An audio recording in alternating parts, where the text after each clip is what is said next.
What is going on, Bucs fans and CFP fans? Evan Wanish here, back at you with another video talking about the Tampa Bay Buccaneers. And today we're going to be beginning our training camp previews for the position groups for the Buccaneers. Now, we do this every year. We do positional group reviews at the end of the season to talk about, how that positional group did and everything. But now, heading right into training camp, we're going to talk about who's in the room, who could potentially be someone to keep an eye out for in the preseason games and in camp, as also, what's to look forward to this coming season for that particular room. We're starting off with the quarterbacks, but I'm not alone. Today, I am joined by Mr. Bucs Nation, a.k.a. James Hill. James, how are you doing today? Doing good, man. Doing good. I joined you for all these last year, didn't I? Bleav so. You definitely did all the reviews with me, so James is no stranger to these. Yeah, so no, I'm excited to dive into it, man. I mean, we are closer to football than we've been all summer. I think obviously you see like the memes where it's like, hey, this is the last Thursday without football and stuff like that. We're recording this on Friday, July 25th. So like season's right around the corner, man. It is a exciting time to be had. Oh, for sure. And the Bucs will be playing preseason games before we know it. So, and we'll be getting to look at some of these guys, such as quarterbacks, right? We all know who the starter is, right? We're not really going to go much into that, but Baker Mayfield is obviously the starter. New offensive coordinator yet again for Baker Mayfield heading into this season. Not ideal, right? You'd like some continuity there. Somebody who really has never had much continuity when it comes to the offensive coordinator position isn't in his entire career. What are your expectations, quickly, for Baker Mayfield this season? I know it's a little bit tough because we don't know exactly what, offense they're going to be running with Josh Grisard. But what are your expectations for Baker Mayfield in 2025? Entering year 3 of the Buccaneers already. Me and you talked about this where it's like not just for Josh Grisard, but I think for Baker as well, is if the production is somewhere in between what they were getting with Liam Cohen and what they were getting with Dave Canales, that's fine. And I think that that's kind of right now my expectation, maybe a little bit more on the side of like Dave Canales versus like a Liam Cohen. But, maybe that expectation for me will change.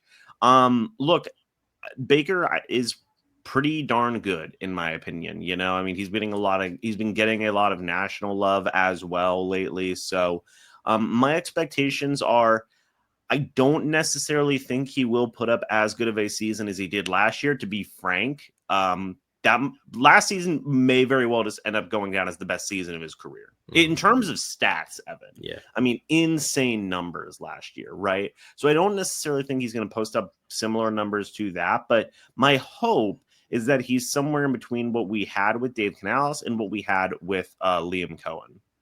Okay. Yeah. I mean, I think that's a fair expectation too. So, and look, like, it wasn't bad with Dave Canales. Obviously, it earned him a contract extension. So, like, clearly he was doing something right with Dave Canales as the offensive coordinator as well. But now, on his third offensive coordinator in his third year in Tampa, and that's not even counting all the other stops he's had. Definitely something to keep an eye on. But I do agree with you there, where I don't really expect too much of a drop off, maybe slightly.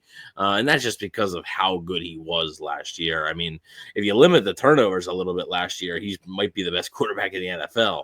The turnover rates were up there, but that's what comes with a lot of passing yards, a lot of passing touchdowns. So moving on, though, to the next guy in the room here. And we're going to talk about two guys in the same sort of thing here, because I think this could be, and we talked about this on CFP, this could be a training camp battle a little bit here. Now, as of right now, there is one guy who isn't practicing, but we're talking about Kyle Trask, who Bucs fans know very well, and Michael Pratt. Now, Pratt is currently not practicing.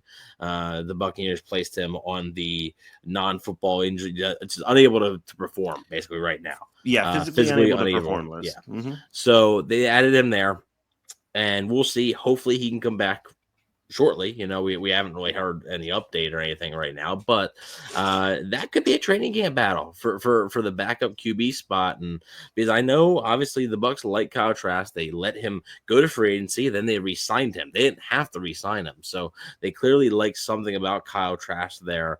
But I also think they like Michael Pratt a good bit too. What are you looking for in that battle for the QB2 spot? Because I do think there is a legit chance that Pratt ends up as his team's quarterback too. Yeah, man. I thought the same thing at the beginning of the offseason. And whenever we saw, even whenever we heard reports, Evan, of like, hey, Trask is going out there and practicing pretty well, right? I still thought, okay, it's fine.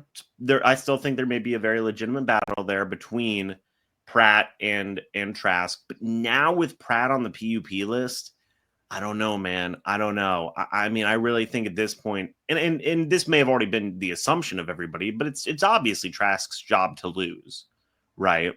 Based on the fact that he's the, re-signing with the team, he's the only rookie quarterback or quarterback drafted by the Bucs to get a second contract. That's true, right?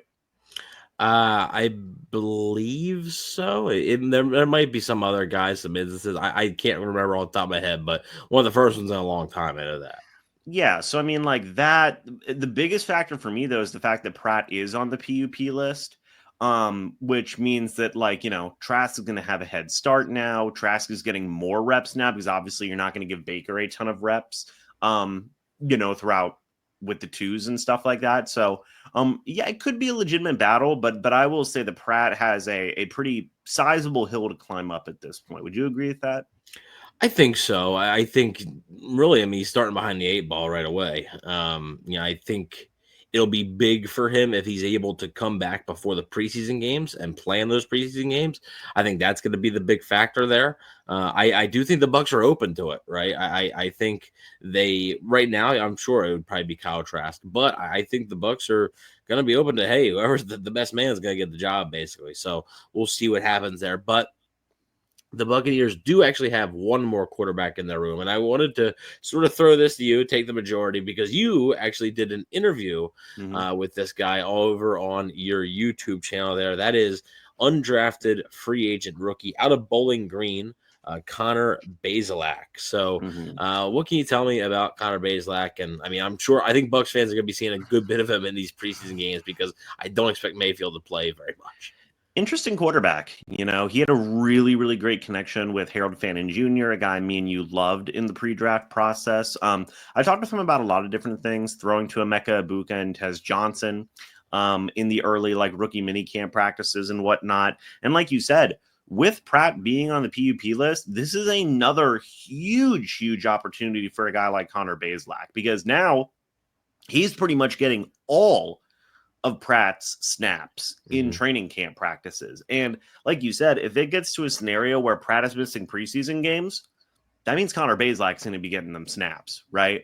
So the Bucs haven't necessarily added, or they haven't, done anything to get another quarterback in the building yet, which means, we don't really know how long Pratt's going to be out for, like you said. But man, dude, if he misses one or two preseason games, Basak's going to have a lot of chances to shine, right? And just remembering the conversations I had with him, he really likes this offense, feels like this offense is a very good fit for him in terms of, giving the quarterback some easy stuff and just working with what you have, being safe with the football as kind of his main MO as a quarterback. And if it is true where Josh Grizzard continues to run an offense that is more West Coast style, take care of your quarterback, type of thing, then Basak hopefully could have some interesting moments there in the preseason. Like you said, he's going to get those opportunities with Pratt being on the PUP. And the first preseason game is coming up here very soon. I Bleav it is August 5th, I Bleav, right? So, it's going to be the first preseason game is August 9th, so you got a little bit more time. Yeah, a little bit more time for Pratt to come back. But again, this is another guy who, much like Kyle Trask, where it's like, hey, he benefits from being that quarterback too and having all of those snaps. Connor Basak literally gets all of the quarterback 3 snaps at this point. So he may be some developmental guy, somewhere down the line. He's going to have to show a lot of growth and improvement there. So we'll see. Yeah, actually, yeah. And real quick, I do remember as well, he told me an interesting story. Typically, whenever teams call undrafted free agents, it's usually right at the end of the draft, right? Well, the Bucs called Connor Basak at round 5 and said, we want to sign you. And I remember me and you discussed this of that's pretty interesting early investment, right? Yeah, To definitely go. shows that they had interest in him for sure. Yeah, so they went out and talked about him in round 5. I wonder if there was even a possibility where they're like, "Hey, do we just want to use the 7th round pick on this guy?" Who knows, But they obviously had a good level of interest. They were the first team that called Connor Basak, he had said. So they obviously like what this guy can bring, and we'll see if he can benefit from those added opportunities with Pratt being out. Yeah, we definitely will. But let me know what you guys think in the comment section below about the Bucs quarterback room. What are your expectations for Baker Mayfield with a new offensive coordinator yet again? Do you think Kyle Trask is a shoe-in to be this team's backup quarterback yet again? Or do you think a guy like Michael Pratt or Connor Bazelak could end up being maybe a dark horse candidate for the QB2 spot? Let us know in the comment section below. Thank you, James, for joining me. Thank you all for watching. Please don't forget to like, share, and subscribe, and go Bucs.